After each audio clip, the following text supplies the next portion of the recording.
Hello, everybody. This is Football Psych, and I'm Coach Matt. It is a large Sarge. How y'all doing out there tonight?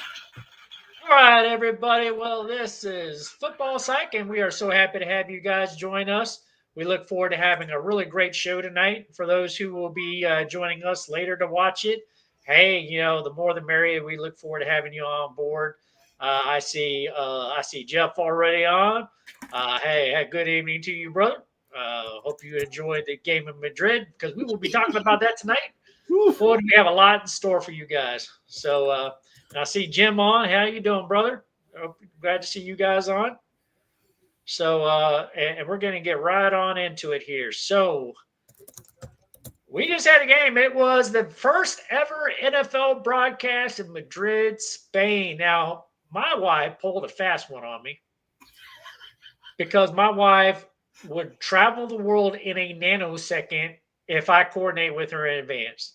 And then when I told her about this game being in Madrid, she's like, "Why are we not there?" No. She goes, "If you would have told me about this, I would have planned it and we would have spent a couple of days in Madrid and you could have been to your football game." You got to be kidding me. I screwed up. Oh, you got to be kidding me. And then she gave you rub for not taking her to Spain. And she gave me rub for not taking her to Spain. And so, like, it ended up being my fault. Oh my that God! I didn't go watch this football game in Spain, and so she actually got pissed at me for not going to the football game. You had double trouble. Who has a wife like that, right? And my wife was just like, "Hey, if you would have told me," she has a code signal when she likes to travel. She goes zip, zip, zip. That is the sound of her zipper on her travel bag. Zip, zip, zip. Zip, That zip, sounds zip. like an audible. That's her code, right? That's a travel audible. Zip, zip, zip. She goes, "If you would have told me about this trip to Spain for you to go watch this game, it'd have been zip, zip, zip." Jeff says she just wants to spend your money. Yeah, exactly. She was like on it, and she was freaking on it. Oh and we God. are joined. Add Shaq. Get on here too. Bring him on. Let's go. Shaq, you gotta run some reps first, and then I'll throw you the ball. But you gotta run some laps for being late. You get out there and run me 3 circles around this field. All right, that's enough. It's fast enough. You're killing the grass. Ready? 1, 2, 3, and go. Oh, yeah. Man, that's pretty good. Shaq. Because you guys weren't 100% anymore as of the last show because you dropped one. I know. We're 98%, 98%. Yeah, you guys were 100% all the way up until last week drop, but that's kind of like us fumbling our whole season. Listen, we freaking suck. We lost to the Dolphins. We lost to the Dolphins, man.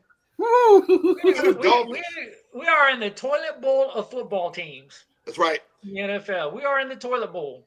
And we lost the battle of the basement. That's what that was. It was the battle of the basement. At least they were in Spain, man, getting their Latin dancing going. Man, listen, I'm gonna tell you. Now there were some bright spots. For sure. There were some bright spots. Chris Rodriguez was a bright spot yesterday. Yeah. Seeing Ben Sinnott actually getting active was a bright spot. And they let our younger, like they listened to you, Coach, man, Mike. They let a lot of our younger talent play yesterday.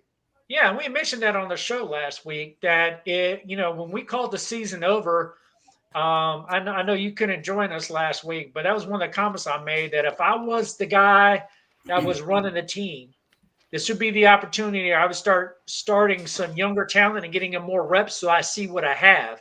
And it's about player development. Who do you have on contract next year? Who do you want to develop for our future team? Because the season's over. Mm-hmm. And you know what? They actually did it in this game. They had guys like Chris Rodriguez step up. I saw McGee out there. I saw Sinnott out there. I saw Jones. A lot of these guys you normally don't see. Jones. Oh, yeah. Jones is a little bit different, but I mean, of a situation. But to your point, like we have a lot of players that were like, it seems like we're evaluating talent a little. Bates. And the beautiful part about it, was guys stepped up, man. They were out there competing. Yeah. And then look, and then now, and another thing, this team looked different with Dan Quick on the defense. Yep, it did. It did. And I actually like some of his defensive play calling. I did too. I actually thought that this was some of the best coaching he's done since he's been our coach. I'm like, where the flipper have you been all year? Yep. So and now they need to go ahead and let Joe Witt walk. But it was also some of the worst. What do you mean? Elaborate on that. Yeah. We'll get into it. All right. I think on defense, you're right. I think they had a good game plan. I think he called the right strategy. They ran all over us, but it was a bend don't break, and Miami destroyed the Bills the week before. We played the game in Madden, and that was one of the toughest games we had in the whole franchise. We were sweating till 2:30 in the morning trying to beat Miami. That was nuts. And we had, after that game, me and Mike were at breakfast on Sunday morning before the game, and we're like, there ain't no way you're going to win this game. He's like, it's going to be 3 scores. And I'm like, I don't know. I don't know that it'll be that. I really thought that game had all the potential of us getting freaking embarrassed on an international stage. Yeah. So we went all the way out there. Now, we're all the way out there to fans they was wearing Commanders and Redskins gear. They didn't even speak English. And we went out there, got embarrassed. They didn't even. A lot but at least we didn't get humiliated. Because I really thought this was going to be like a 30-13 score, not a 16-13 score. A lot of the fans out there didn't even understand the game. They watched football. They didn't even understand. They was just there because the NFL was there. hey, what do you think about this? Like for a football game. All the scoring in the first half was field goals. Yeah. Had to be made by the foot. Made by the foot. It was like a legit soccer game. But listen. Didn't Miami try to give us that game any number of times? I mean, weren't they just saying, look, guys, we feel for you. Our season's over. Go ahead and win this one. You need it. You're broken. Your quarterback's out. Let's go ahead and we'll make it look good, but go ahead and try to win this one. Didn't they do that? They did. Now, I'm going to tell you right now, Matt Gay, I'm glad he's gone. Yes. I'm glad he's gone. Yes. I hate that guy. Yeah, Coach disagrees with me. Coach completely disagrees. I'm glad Matt Gay is gone. And that's one. And Mariota with these go-ahead interceptions was crazy. I'm like, what is going on? I'm sitting here and I'm like, he did not see this defensive back baiting them in. I'd have ran the ball personally on that first play. I'd put it in Rodriguez. I think they did. They did one run and gave Rodriguez that they opened up the pass. I'd have stuck with Rodriguez though. He was getting yards, but that's for further in discussion. Well, that, and I don't think we're going to see. It's just me. I don't think we're going to see any more of Bill this year. That's just me. Yeah, maybe not. I don't think we're going to see no more Bill this year. Maybe not. Why not? The way Chris Rodriguez has been playing and McNichols has been playing, we're not going to see any more Bill. Out. They literally subbed him out and put Bill in. No, I don't think we're going to see too much more of him this year. Bill had a couple runs. I think he caught a pass. Yeah. But McNichols and Rodriguez carried it. I'll disagree on that one only from the aspect that he's young and you're going to want to keep giving him reps. He's not a guy to bubble wrap. He's too junior. Yeah. So I think what you'll see is you're going to see all 3 running backs continue to be worked in and rotated in. I tell you what I did like though is because I heard a story on Chris Rodriguez that they went back and I told Lord Sarge this story when he was driving me back to my place in Crystal City. Mm-hmm. They did some research on Chris Rodriguez before that game. They went all the way back to his college film study, and they realized that the coach, how they used him back in college, was they realized he was a volume guy. That the more volume you gave him, the more production that they got out of him. And so they decided, we're going to give him quite a few reps in this game to see what he can do. And when they did that, I'm actually quite shocked that he didn't stick with it because he was starting to get the volume really going. And now, so I agree with this, right? And so when we drafted him, when we drafted him, Chris Rodriguez was averaging 20 to 25 carries a game. Sometimes yeah, more. why don't we stick with that?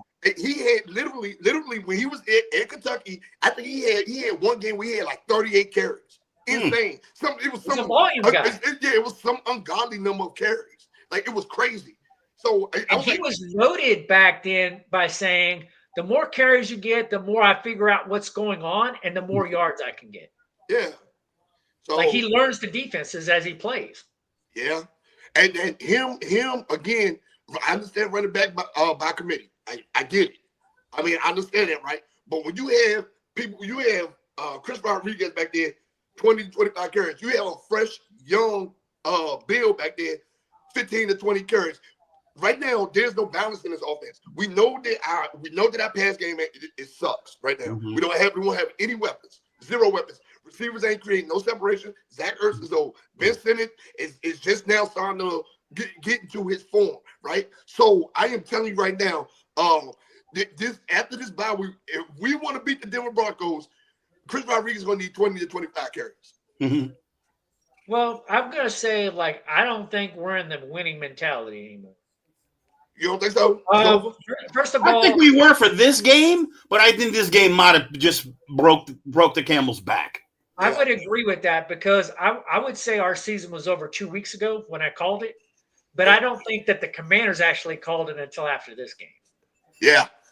Right now, they're running about 2 weeks behind me on just about every decision. Yeah. And now they're probably coming to that realization because it's, obviously the playoffs are less and less likely. I told Lard Sarge when we were in an ice slop that I don't believe that we're going to win another freaking game. And I told him that before this game even happened. I don't think we're going to win another game. Yeah. Only potential wins we had was that game and maybe the Giants game. Yeah, I don't think we can beat the Giants right now. We're not beating the Giants. No way. Well, now, hold on, and let's discuss this. I'm gonna tell you why. We getting Noah Brown back. Will Harris is coming back. Like, you never liked Noah Brown. I hate Noah Brown. I hate Noah Brown. But he is a weapon. He's a weapon. For a Hail Mary? Something. He's something. I heard they like Sanders still so much at kick returns, they're going to make him the new kicker. That's what I heard. Oh, my goodness. Yeah, nobody fumbles it as well as him, man. Why did they have him back there? That dude has never fielded a punt in his life. I'll get to it. Oh, my Lord. There should have been Jalen Lane back there. It should have been Jalen Lane back there. Why was Mikey Sammerstill doing punt return? Why? I'll get to it. Whose dumb idea was that? Let me guess. Dan Quinn. I'm calling for Dan Quinn's job.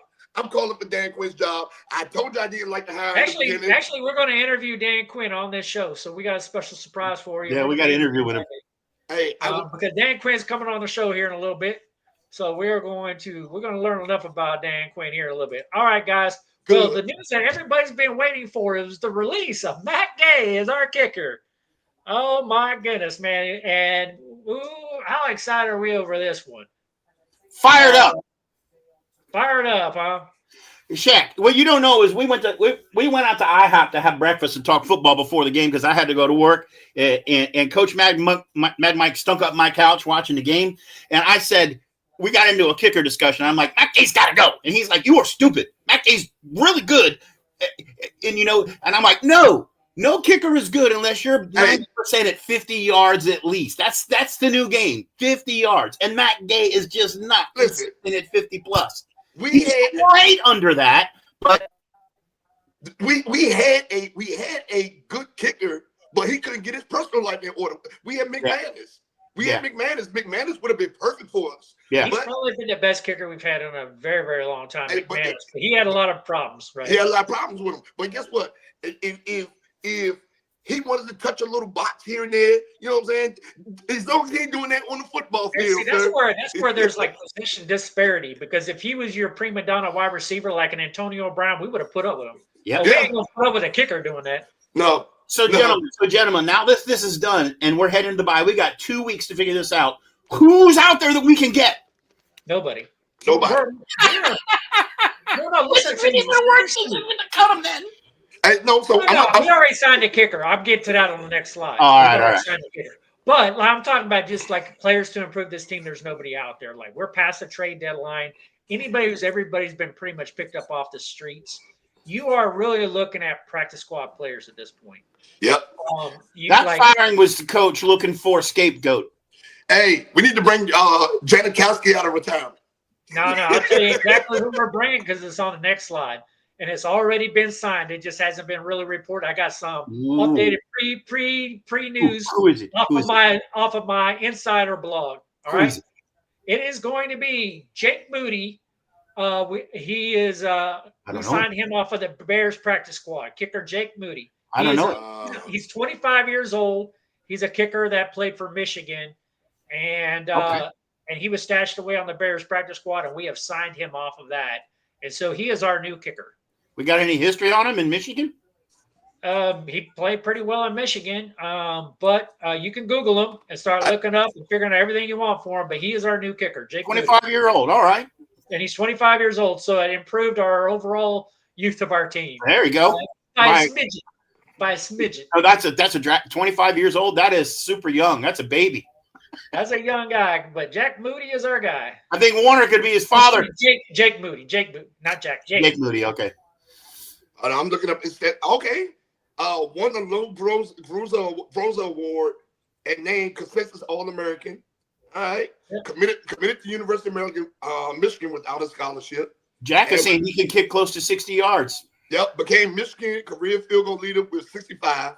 All right. Wow. Okay. Yeah. Okay. So he's our new kicker. Fresh legs to start. That's what I say. Give him a start. Yep. So he's our new starting kicker. We signed him right off the Chicago Bears practice squad. And he is our new starting kicker. So let's get in there. Hold on now. I'm getting into the weeds of this. Hold on. Let me see what he got right here. Stats. Man. You don't like it? Jack is liking him. 54 for 71 field goals. 259 points. Okay, that's not bad. Now, this is where it's 40 to 49 yards, 13 to 21, 30 to 39, 17 to 19, 20 to 29 yards, 18 of 19, 50 plus, 6 of 12. His longest so far in the NFL is 57 yards. And that was with the San Francisco 49ers. And I don't see how he's an improvement. So I will tell you right now, I think Matt Gay's numbers are better than that. Yeah.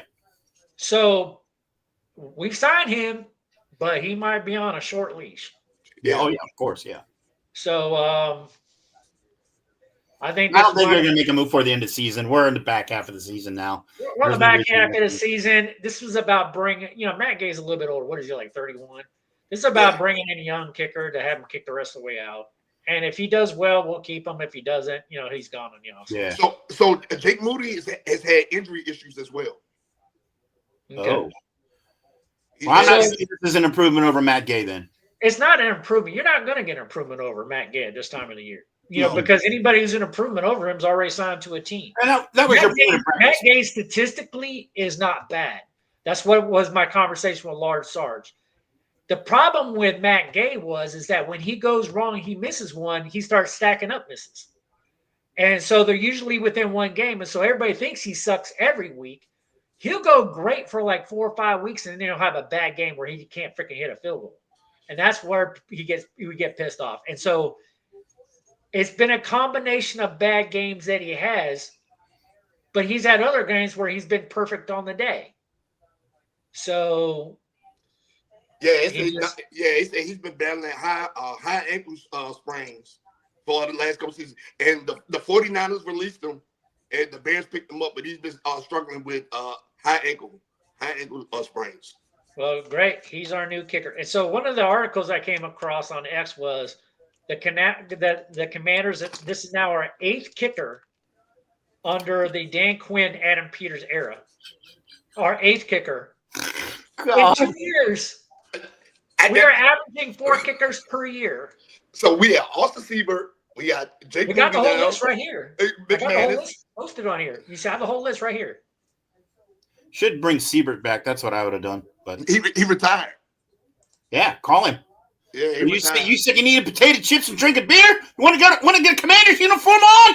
That's what I'd say. He'd probably be like, "Nah, man, I'm good. I'm over here drinking my martini, man." I forgot all about Cade York. Yeah, all these guys we've already been through. So I don't even know that name. So what did he last a week? Here's my trivia question, you guys. How soon do we get to number 9? Next year. They're not going to re-sign someone from now to the end of the season. We got what? 8-9 games left. If he's got high ankle sprains, he might not last long. No, well, there's that. Yeah, so you might be right. Have to bring Gay back for a lot more money. For a lot more, yeah, we'll pay him a lot more money to come back. No, I'm something we would do. Oh my God! Now, so this is my thing right here, though. So just like Coach Man Mike said, right? Matt Gay statistically is a better kicker. He's not gonna be out there in the streets long. Like he's not. Somebody will pick him up.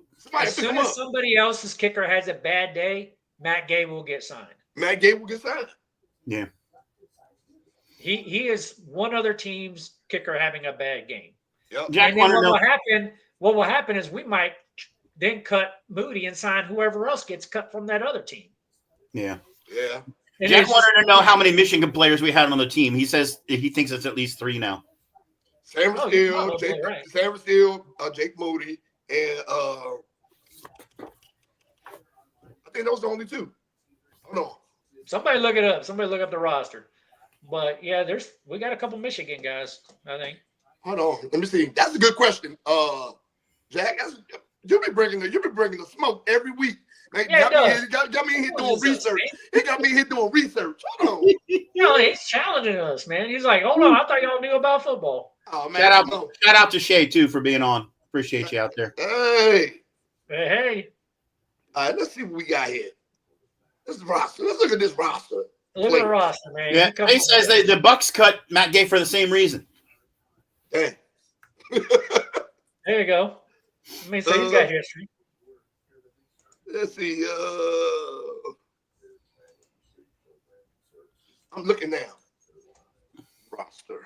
While you're looking that up, I want to try to start getting into some positive things about this football team because there are some positive takeaways. Some of this might be messaging from the team because I pulled this right off of the Commanders website. So what happens usually when I see a transition on how people report stuff is because I've seen it every year with the Commanders/Redskins when things start going south. Their coaching staff starts changing their messaging. And what they try to do is they start promoting more of like what's going well with the team. Mm-hmm. Because when things are going really well, you usually don't see these kinds of articles and stories. When things are going bad, they have a tendency to try to hype up and highlight what's going right. Hopefully to try to keep the team positive, but I also think they do it to try to save their job. No, they're doing it to try to keep fans in seats. And that's what I was about to say, Lars Dodge. That's what I was about to say. See, it's we need you in the stadium because we ain't making no money. Well, here you go. So generally, even though the Washington Commanders fell to the Miami Dolphins 16-30 their Sunday, the Washington defense only allowed 3 third-down conversions, which was the fewest allowed in a single game since Week 6. That's very positive. Miami was held to 142 net passing yards, which is the fewest allowed this season. That's a positive. It was also the fewest net passing yards allowed in a single game since Week 16 of last year. Wow, yeah, that's good. Yeah, they tightened up Waddle. So Washington forced 2 turnovers on downs, which was their first time doing so in a single game since Week 6 of the 2023 season. Wait a minute, that is a complete lie. They didn't force McDaniels to be stupid. That was McDaniels being stupid and not kicking a field goal. We didn't force it. We forced it. McDaniels refused to kick a field goal, and that's why it was a turnover on downs. It had nothing to do with our great calling. Let's get for real. That was right. It was defense. Hey, they are 3. There are 3 Michigan players: Sam Steele, Jake Moody, and Donovan Edwards. Donovan Edwards was a dog. Oh yeah, that's right. Donovan Edwards was their freaking running back. And then he's on our practice squad. That's right. He's on our practice squad. Donovan Edwards was a dog in college. And you want to hear something else? In our Madden league that Lars Sarge and I do, he's actually our starting running back. And he's killing. He's killing it. Yeah, Well, no, he he was. beats out Bill.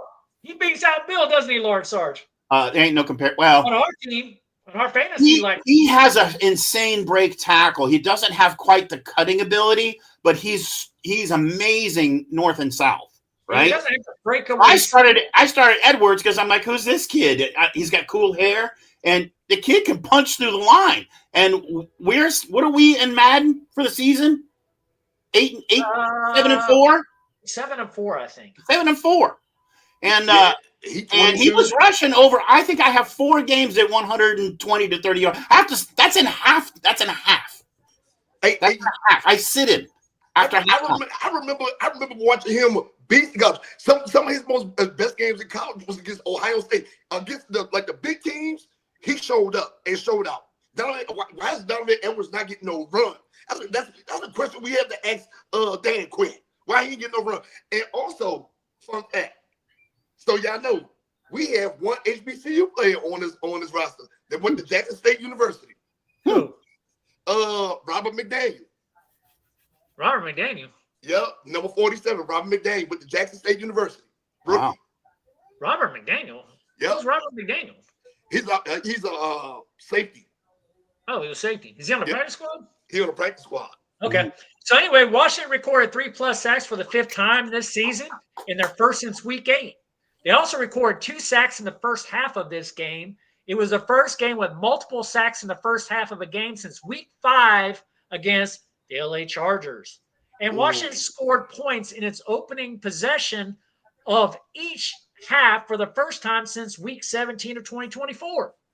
Washington went to overtime in a regular season game for the first time since week 17 of 2024, and Washington held their opponents to under 150 net passing yards, which was 142, for the first time since week 8 of 2024 season. Man, they are milking this. They are selling it, man. All the positives trying to pull anything out of this freaking game. Listen, that is all, except for the turnover and downs that needs to go out because that's just a lie. You don't give them credit for that, huh? The rest of that, defense still had to stop them. That's actually true, and I think they put together I think Dan put together a good game plan, and I think they executed on that game plan. And as broke as they are, for the defense to show up against Miami's high-powered offense and do that, I thought was impressive. I thought Jalen Waddle was going to go off. Me too. I mean, Tua stopped finding him later in the game, though. Tua did stop finding him later in the game. So I have to say this. I'm going to tell you, I have not been very, very high on Kinlaw, but that dude was stuffing it. Like, you try to go on 4th down on me, I am going to eat your lunch. And he just busted through that line and was like, woo. Kinlaw had an amazing game. He had a good game. He was crushing it, man. That's the reason why they weren't freaking converting on those 4 downs. Payne had a good game. Newton had a good game. Newton had a good game. Flying around. Luvu had a good game. Finally, Luvu was been absent this whole year. Finally. Yep. And McGee also did good. Wagner had a pass deflection. Yep. He blocked a pass. I was like, oh, wait a minute. That's the first time I've seen Bobby Wagner in coverage that actually blocked something. Yeah. And McGee showed up. And we used McGee in our Madden season, and McGee was doing pretty good. I told you guys that we were going to go to McGee because we got to evaluate that young talent. And I would definitely put him in on every passing situation because Bobby Wagner can't cover nobody. Yeah. And so I was glad that they were seeing him do that. We'll get to defense here in a second. Let's talk about offense real quick. Marcus Mariota completed 20 and 30 for 213 yards, a touchdown, and 1 interception. Of course, that 1 interception was horrendous. That's right. It cost us the game. It cost us the game. He also rushed for 49 yards on 4 attempts. Let's face it, 44 of those yards was on 1 recorded rush, which was amazing, by the way. Yep. It was the second longest run of his career and the longest since 2013 or since week 13 of 2025. And he played in his 100th career game. Who cares about that? But Jacoby Jones recorded his first reception for 25 yards. I was glad to see the name on the field. I kept saying we had targets to get to. We just got to get the kids in there and get them a chance. Yep. I think if Burks, I think this game would have turned out different if Burks had played as well. Oh my goodness, if Burks and Jacoby Jones on the field, and then why my boy Ja'Cory Brooks ain't getting no burn, man? What is going on? Ja'Cory is not getting activated for some reason. Like I've been following that guy. Like I'm like really high on him. It's kind of like him and Donovan Edwards. These are my two practice squad guys I'm kind of in love with, and they're not activating them. I want to see Ja'Cory Brooks come on up to the active roster. I want to see Donovan Edwards come on up to the active roster. Yep. I want to see them get reps. Yep. And so bring them up. Bring him up. Now, I like the Jacoby because Jacoby Jones still young. He a rookie. He went there from UCF. So he's young, talented, and he actually listen, he looked like he want to play. So did Moore. These guys are hungry, man. So did Moore. Yep. And so Chris Rodriguez rushed for a team-leading 79 yards. Boy, man, that guy could have been over 100 yards if you just kept him in the game. Yep. Well, they also brought Edmonds in. You saw Edmonds on a couple carries, and he had a couple carries. Chase Edmonds, so, he's old and washed, man. No, I know. But I would have brought him up. I would have brought Donovan Edwards up. I wouldn't have put him in the game at all. I didn't see why that was necessary.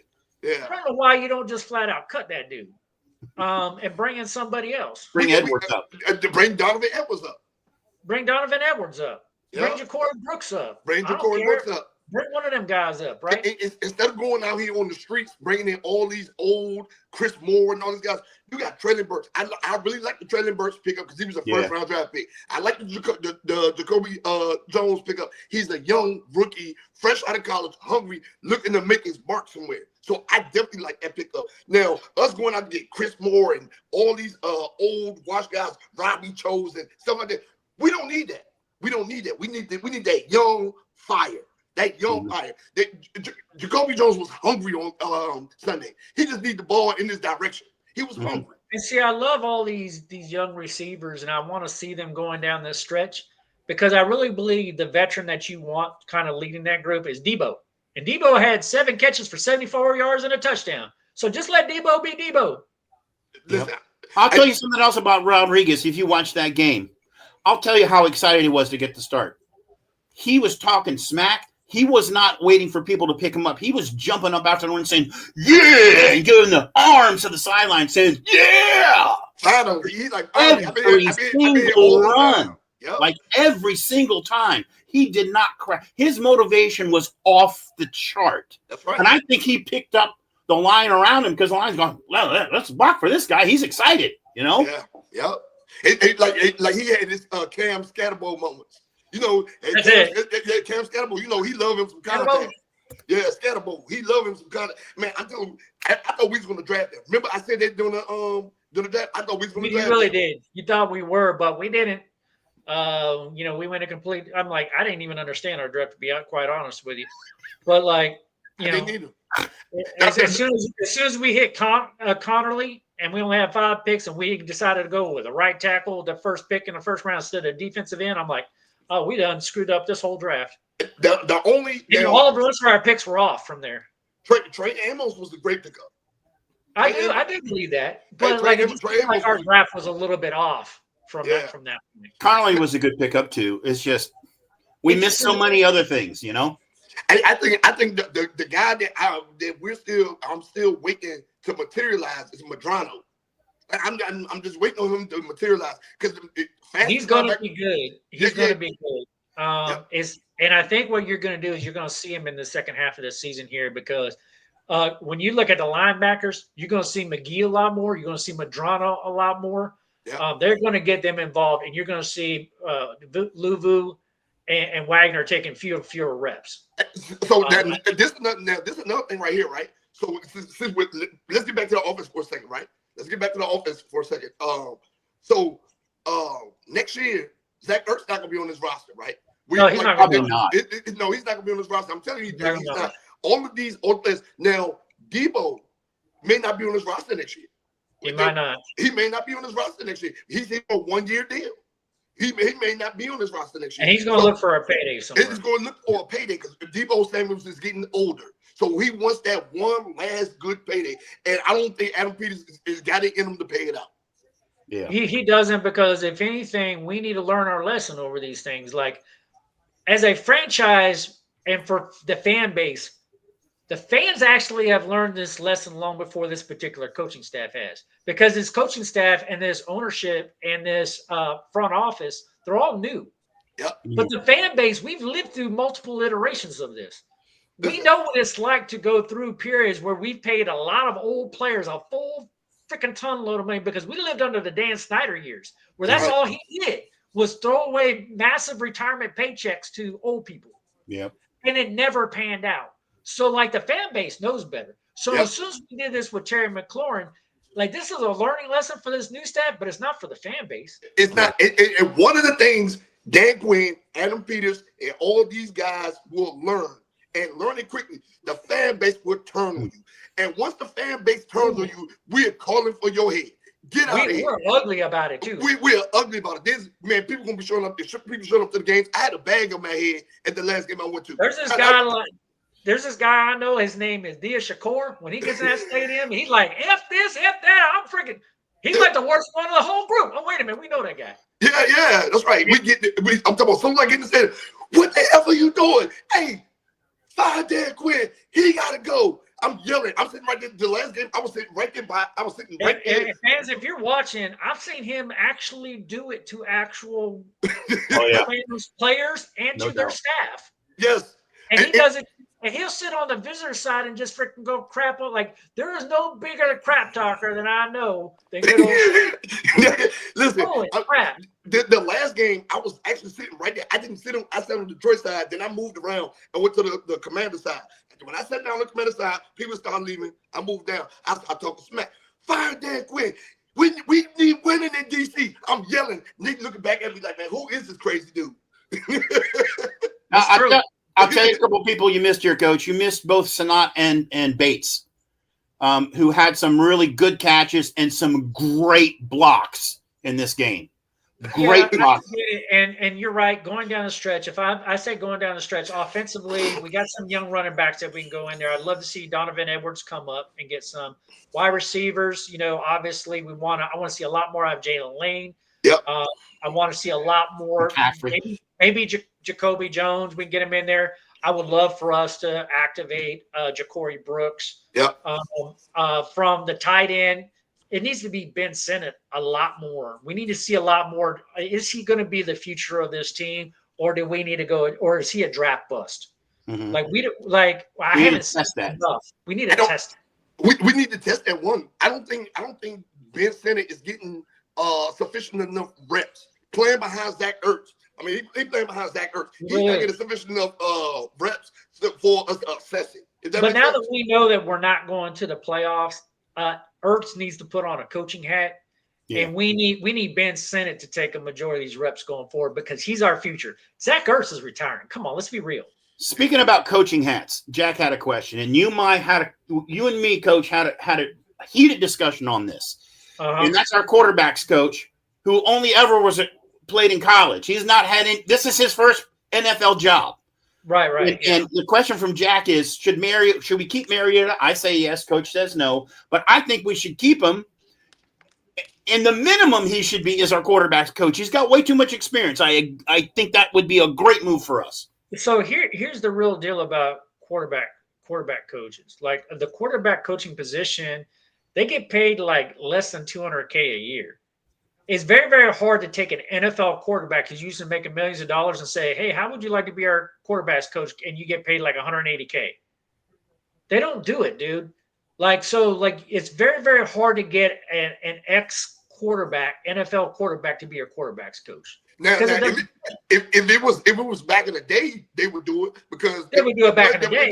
The players weren't getting paid like but the in players today's get paid day and age, like, the money ain't there. So they're not. So you don't usually get that. You usually end up getting a guy who played quarterback in college, who understands like how to prepare one, and then they learn from other coaches and they learn that scheme and they become part of that staff, right? Yeah. But and then it becomes more of a collaborative effort with them, because a lot of quarterbacks even know it. There's like, man, my coach is freaking making $200K a year. I make $27 million a year. So this is the thing right. This is the thing right here. So this is just me, right?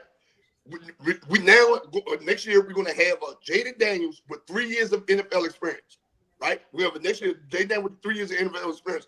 We let Josh Johnson walk. I don't even know why he's on the roster. Let him walk. He won't be around. Yeah, he won't be around, right? We let him walk, and then we draft a quarterback. We might draft a quarterback. Yeah, we draft one. Now, Jack just hit on what I agree with Jack here. Mariota takes the QB coaching job next year as a stepping stone to become an offensive coordinator somewhere. Yes, I could see that. Well, if he loves the game that much, so let me put it to you this way, right? When you're in that role, like when Mariota first came to this team last year, Jane Daniels was a rookie. He essentially was a player coach. Mm-hmm. Again, you had a first-year quarterbacks coach who was wet behind the ears. He's not the guy to develop Jane Daniels. The guy who was brought in here to help develop Jane Daniels was Marcus Mariota. Yeah. It was, hey, and Marcus Mariota goes, listen, I was a Heisman Trophy winner coming out of college, and I had a lot of ups and downs. Let me tell you what worked for me, and let me tell you how all the ways I failed. And he was able to learn those life lessons. And Jane Daniels was very, very focused last year. Yeah. Now he's into the DC life and ain't so freaking focused. Nope. Making commercials. Listen, when I seen him on the stage, I seen a video of him on the stage with Wale and at a rap concert. I said, "Oh, it's over with now. The city got him. The city got him. The city got him." You know, that's the hardest part about trying to coach some of these professional players is, man, like if you're in an environment, like that's why I hated when the Raiders moved to Vegas, because I'm just like, ooh, that's a formula for disaster for a bunch of 22, 23-year-old millionaires to be in Vegas. And then I'm gonna tell you, when I say this about our players, when I say the city got half them, that is the truth. Look what happened with John Wall. John Wall was an all-star. Then the city got a hold of him. I was going out to see go-go bands. John Wall sitting outside in this Porsche Panamera waiting in line to go to the club. You know what I'm saying? So I was like, craziness. And then you saw the decline. Or right after that, you saw the decline. And I see that happen with Jaden too, because he got into that nightlife, and it's like, okay. Yeah. And his focus has not been as sharp as it was last year. Last year, he was first in, last out of the room. Yep. Of the facilities. He was like locked in, like, hey, I need to prove myself. This second year, he came in slacking. Well, I'm gonna tell you two things that they have besides the nightlife, and then his girlfriend. He had a girlfriend now. Yeah, a girlfriend. Yeah, his girlfriend, Juju, and Juju about to go to the WNBA. So, so it's like his attention is everywhere right now. Do I still think he's in there? His mom's standing on his neck and standing on business. If you want these hundreds of millions of dollars that we work hard for, you want to stay focused. I understand you got your little girlfriend. I understand you want to go outside. Because he's got 2 years before he has that mega payday. That's right. And if you want to get paid $70 million per year, which is probably what his mom was on his butt about. Yeah. Like if you want to see that contract where you're going to be making $70 million a year and you get that mega deal, you better prove yourself because you got 2 years to prove it. No, his mom is smart. She already got him making Campbell's Chunky Soup commercials. She already converted the pantry and pissed her off and got her all angry and took that money from Campbell's Soup. So his mom is on the right track. No. Chunky ain't gonna come around next year if you don't get on the field and do something. Listen, he's doing them offbeat Eastern Motors commercials. Eastern Motors. Eastern Motors. We got you going. We get at least 5 to 7 players every year doing Eastern Motors. God. Yeah. Oh yeah. It's crazy. And they're all doing the same offbeat. Let's move on here. Jonathan Jones recorded 6 total tackles, 1 sack, 1 quarterback hit, and 1 tackle for a loss. Crazy. Man, where the flip has Jonathan Jones been before today? Old man Jones. Crazy. He looked like I'm talking about. He looked like he should be on the coaching staff. I know. Well, that's some pretty good stats for a game. I'll take those anytime. But maybe that was the only game he had. I don't know. Well, but he been hurt most of the season, so he's fresh. And Jones recorded his first sack since week 15 of the 2018 season. Ooh, that's been a minute. My boy Jordan McGee got in the game, got some ass, had 5 tackles. I'll take it. He's also the first linebacker in franchise history to have 10 defensive solo tackles within their first 18 games since Jamin Davis of the 2021 season. Oh my God. That's been a minute. I know we're going to talk about my boy Jacob Martin. Jacob Martin had 2 total sacks, 1 sack, 2 total tackles, 1 sack, and 1 quarterback hit, and 1 tackle for a loss. He made up for the disaster of last week's game, that's for sure. He also set a new single-season career high with 4.5 sacks on the season. He also recorded his 50th quarterback hit of his career and 12th of the season, a new single-season career high. Good job on you, Martin. Yeah. Hey, I'm telling you, he's been playing like a man on a mission since he got the opportunity. He's been roiding up. He's been roiding up. He's been doing something. They better test him. He might be on a 4-game suspension for violating the substance abuse policy because he's been looking like he's been jacked out there. Man, listen. I'm not saying he is, guys, for the record, so don't like hit me up on that. But like, I'm just saying, like, the dude's been playing like I've never seen. Like that's right. And it was like he needed Dorrance Armstrong to get hurt. As soon as Dorrance Armstrong got hurt, he took full advantage of it. Like, full advantage. It's my turn. Don't worry about it. Yeah, I want to show you I got a place in this league. So good old Von Miller, the old grandpa, freaking Mr. Senior Citizen out there. He recorded a tackle, a sack, a quarterback hit, and a tackle for a loss. He recorded his 5th sack this season. Still not on the pace that Fowler was. Like Fowler was way ahead of him. But he got his face in the game. But he got his face in the game. He also, for a career high, he's now at 134.5. He's passed John Abrams for 13th NFL all-time of official sacks. That's a pretty good accomplishment. That's good. Yeah. And he also Smith recorded his 75th career tackle for a loss. That was pretty cool. Preston Smith, he's freaking old as dirt too. Yep. Bobby Wagner. He started with us. He started with us, Preston Smith. Yep. Yeah, he did. He's a retread. You know, he had to come back home. Yeah. We should have never left him. Actually, got rid of him because he was good back in the day. Yeah. Bobby Wagner led the team in 8 tackles, which is incredible. And the one pass defended, the only pass defended he's done since probably 1942. But man, I don't think he's had a pass deflection since he was on the Legion of Boom. No. The defense was fired up this game. They were really fired up. So maybe that plane ride that I was bagging on, and them spending time just the team together that I was bagging on, maybe that gave them a chance to go find themselves a little bit because they definitely came out looking like a different team. Oh, and the last one on here is he recorded his 100th tackle of the season, and it's in the first quarter, and he tied London Fletcher with a record 14 consecutive seasons with 100+ tackles. That's an insane stat. Yeah, that's something right there. Yeah. 100 tackles for 14 consecutive seasons. Bobby Wagner is a first-round ballot Hall of Fame, easily. Yeah. First and ballot. I'll tell you, we got him old as dirt, but the dude still produces. He still produces. He's 3rd in the league in tackles. At 35, 36 years old. That is insane. And he was first last year. Yeah. So, I mean, insanity. Because he had 168 total on the season last year. That's right. So it's just like insane, his production, but he just can't cover nobody anymore. He's lost his step. He lost his step. Of course, that comes with age, right? But like you get rare anomalies. So in the last 5 to 7 years, we've had 2 anomalies, old anomalies.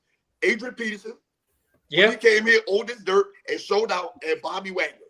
Bobby Wagner's still playing like he's still in this playing like he in this 20s. You don't think Vernon Davis was one of those anomalies too? He was. Vernon Davis was, yeah. Yeah, because I think he was one that I was just like, man, because I thought he was washed up. He came to Washington. I was like, man, he could still ball, man. Yeah, for real, yeah. So Vernon Davis was still pretty good. And then another one that I liked. London Fletcher. London Fletcher was another one that came in. We came in older and everything and showed out. Yeah, but we missed on more of these guys than we actually hit on. Yep. Yeah. We brought in like a lot of dudes and paid them a lot of money through the years, and they didn't pan out. And I'm concerned that Terry McLaurin might be the latest. Marshawn Lattimore was the latest. Yeah, but I'm concerned that Terry McLaurin is going to be the next one. Oh yeah. We just paid him all that money. He's got like 13 receptions on the year and 1 touchdown.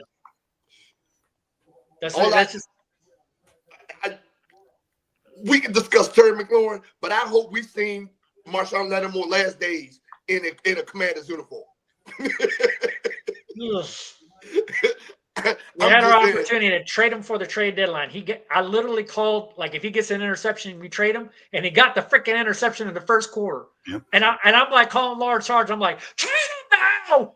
Trade him. Check. We played 10 games franchise with the Commanders, me as OC and Coach Mad Mike as DC. You know, Lattimore won us a lot of games, has not had one PI the entire year, and even had a pick. It was crazy. He's like a beast.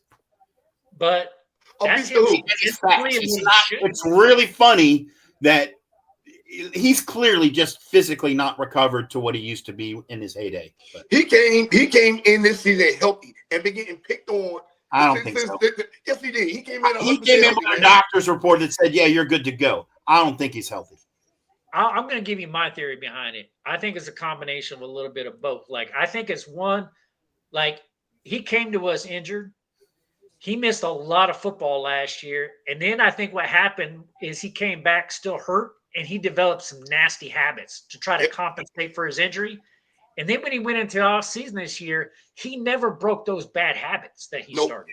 Nope. And he just carried over with the same nonsense like he was still injured. Yeah. I mean, when you develop a couple bad habits, it's like a guy like that, you almost got to bring back to basics and go like, what are these bad habits that you start? Like, when did you start grabbing and holding on to players when they're running routes? Stop doing that. I'm going to tell you right now. I think, I'm going to look this up. Don't quote me on this, but I think he's like either top 3 or top 5 for pass interferences this year. Oh, it's got to be. It's got to be. It's got to be. Like, because I don't hear anybody else's name being called out as much as him around the league, right? Yep. Like, he's Mr. PI. And because of that, when you have single man-on-man coverage with them, what do quarterbacks do? They pick on them. Hey, look, because my receivers either going to come down with the ball. There's a chance we're going to get a PI out of this. Yep. And you look, I'm going to tell you what's crazy, right? So Emmanuel Forbes is left. He's made a name for himself in LA. St. Juice is out with the Chargers balling right now. I guess us cutting him did something to him. But he's balling right now. And then now, look, I said, why wouldn't y'all produce like this when you were here? And then we bring in this overpaid bum. He getting cooked, picked on, burnt, passed the fair. He doing everything. No, he got to go. It's going to be a lot of people that's not going to be on the roster next year. Von Miller not going to be on the roster next year. Marshawn Lattimore, but Debo may not be. There's going to be a lot of people not on this roster next year. We have a little bit like we have like about 32 players out of this roster that are on contract for next year, and because we had a lot of 1-year deals.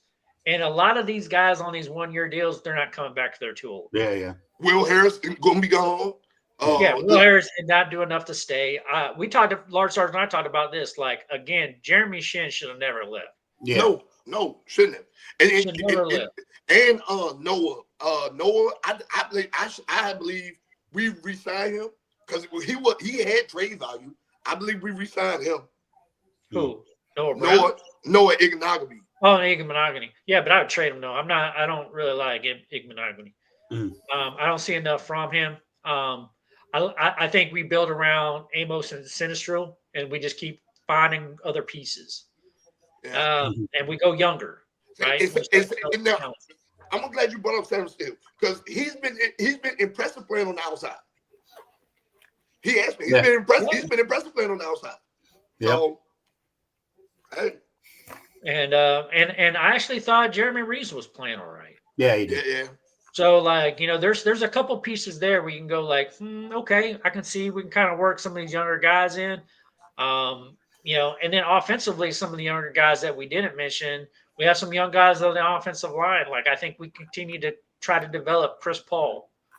I think that there's a little bit of something there. We got to continue to find out what works for Brandon Coleman. Yeah. Right? And with one of the guys that got lost in the fray that I feel like would have been beneficial to this line is Trent Scott. He got lost in the fray, man. Someone said he came back. That was it. So, he's been the official backup to Connerly, and Connerly's freaking a rookie, and playing strong, and Yep. I wouldn't have drafted him. Obviously, I would have went the in route, but now that we've got him, I mean, he's looking pretty good. He's holding his own, and so Trent Scott hasn't gotten the reps because he's been hidden behind him. I'm gonna tell you another person that's been hit or miss this year. He's been holding his own somewhat, but Tunsil. This Tunsil, we gave up a lot for Tunsil. Tunsil should be missing no games. Should be giving up no sacks. Notice that we gave up a lot for him. We did, and he's been a nice surprise, but I still think I still feel like we gave up a lot. Yes, and he's been hit or miss. And we're without a second and a fourth round pick in next year's draft because of it.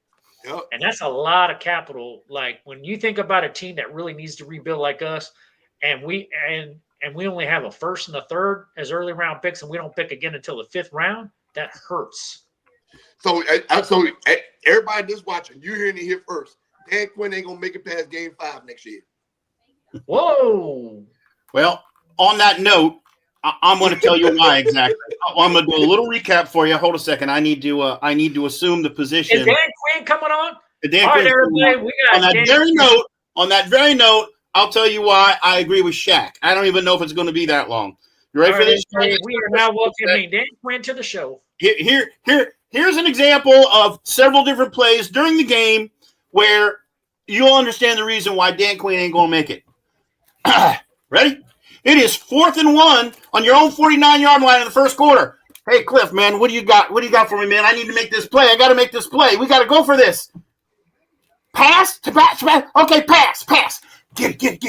We got it. That gave me a whole bunch of motivation. Now I think I can coach the rest of this game. I don't know what else I'm doing out here, but I think it's good. Let's get that ball down in the end zone. All right. We're at 3rd and 1. What am I going to call? I want to call Cliff. What do you think we should call? Come on now, Cliff. Cliff. What are we going to call? Gary ball around the tackle in the gap? A keeper? Sure, let's do it. Oh, no, that didn't work. Wait, Cliff, you got something for me?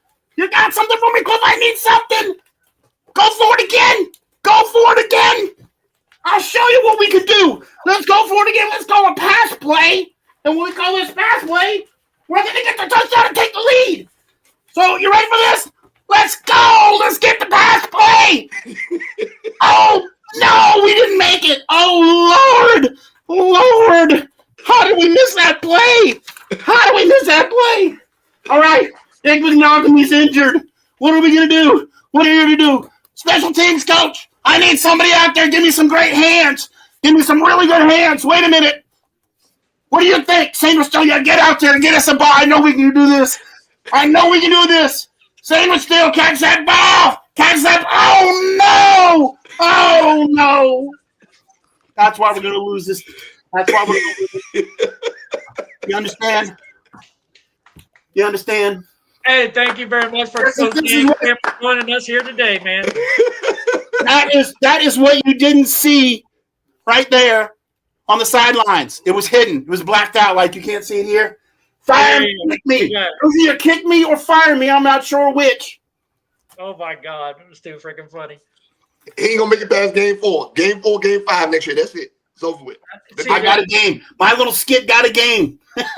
You said 5. Now you're saying 4. So the one thing that he's got going good for me is him and Adam Peters are like buddies, right? So it's going to buy him a little bit of time. And I really think his strategy in the offseason is give me 2 new coordinators. He's going to go out and try to find another coordinator, an offensive coordinator. I thought it might be Mike McDaniels, but now that I kind of looked at him in his game, I really hope it's not. Mike McDaniels called 2 4th and 0s for zeros to try to read the party. I know that was a backroom deal. Dan, I'll give it to you. Just give me a beer after the game.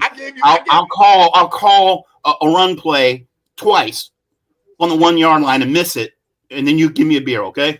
They're old buddies. Listen, Dan Quinn needs to be the defensive coordinator of this team. He'd be fine. Now, I'm going to tell you, there are 3 OCs that I rate. Zach Taylor, because he's not going to be a Cincinnati next year. Mike McDaniel, I would rather have Mike McDaniel over Cliff Kingsbury. I would. Yeah, but I don't want Mike McDaniel. And Jonathan Gannon. Alcohol problems and other stuff going on. No. No, Jonathan Gannon from Arizona.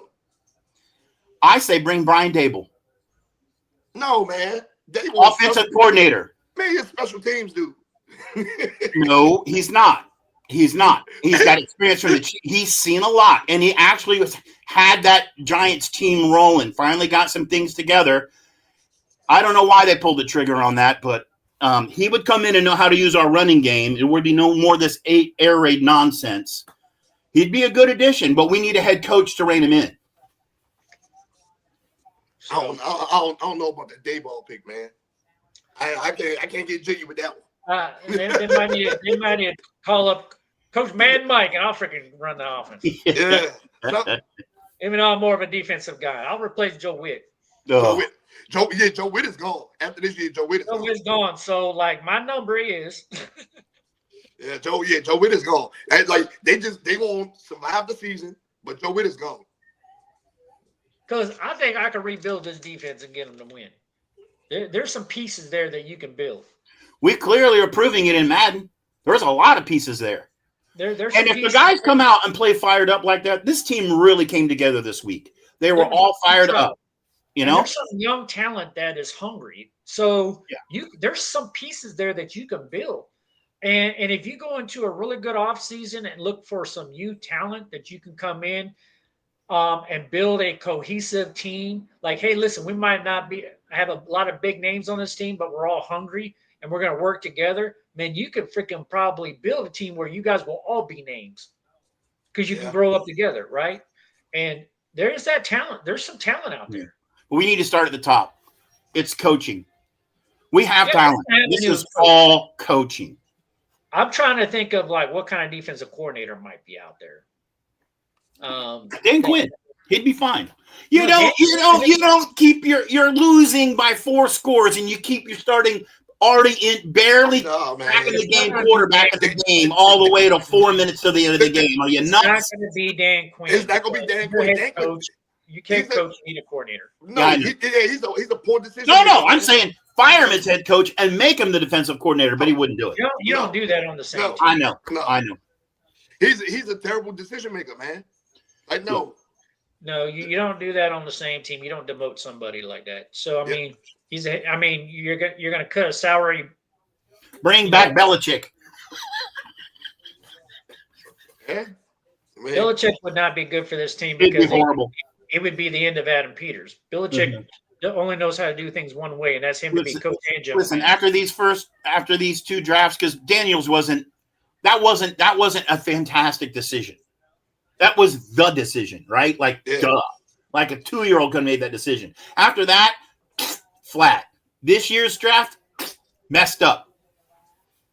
So this year's draft, I mean, we picked up a 6 for B-Rob, which was retarded. So we got 6 picks, but like I said, again, we have a 1st and a 3rd, and then we don't pick again till the 5th. Yeah. You're not going to rebuild a program with our draft stock. Should have cut McLaurin. Should have cut it. So, like, because we didn't pick up any additional draft capital, we've entered large contracts. I've actually scrubbed this team of available draft capital type worthy players that you could have done before the trade deadline. I didn't see anybody. So it made – I mean, the only one that you have was Marshawn Lattimore. Other than that, there wasn't anybody that you could have really garnered anything without taking a hit on your cap. Oh, yeah. So, I looked at that. I'm just like, I bet you they're not going to make a move, and they didn't. Yeah. Now, I'm going to tell you, there are others. We would have took the cap. We would have took a hit if we got rid of Deron Payne. But we would have took the hit if we got rid of Deron Payne. Deron Payne's young enough and dynamic enough. He's better to keep. Yeah. We don't. I mean, like why? Got rid of Chin. We should have kept Chin and cut McLaurin. It's so obvious, right? Here's my number 1 rule: you want to hold out into my preseason. Stop. Wait a minute. Time out. I got to correct your terminology. You can't say cut. You don't cut talent. Trade. Value, and that's an important distinction. So let's make sure we get that right. No, you're right. You're right, Coach. That's why I'm a fan of your coach. So, like when you have a guy like a 30-year-old player in here, and this is where I say that's important for a 30-year-old player. You like, I always say, you don't pay somebody based off of what they did. You pay somebody projecting forward to what you think that they're going to do. Yeah. So if you're going to and you got to evaluate their talent or where they are on a bell curve, right? So when you look at a 30-year player, they're on the backside of that bell curve, and you're looking at of their production. So you're trying to figure out what is their value of production on the back end. How many years can I get them at a certain level of proficiency? And that's how long I'll make that contract for. Yeah. Do I think that they can do it for 2 years, or do I think they can do it for 4? But you got to show me a level of production that justifies the millions I'm going to pay you. And in 9 out of 10 times, everybody's going to be excited about a name. And we had this conversation before, and this is an important point. It is tough to make those calls, right? Because you have a fan base who's in love with the player. You might have an owner that's in love with the player. Most of your coaching staff in the locker room might be in love with that player. But when you're a GM and you're looking at that, you have to go and say, am I going to go against the grain for the betterment of the team?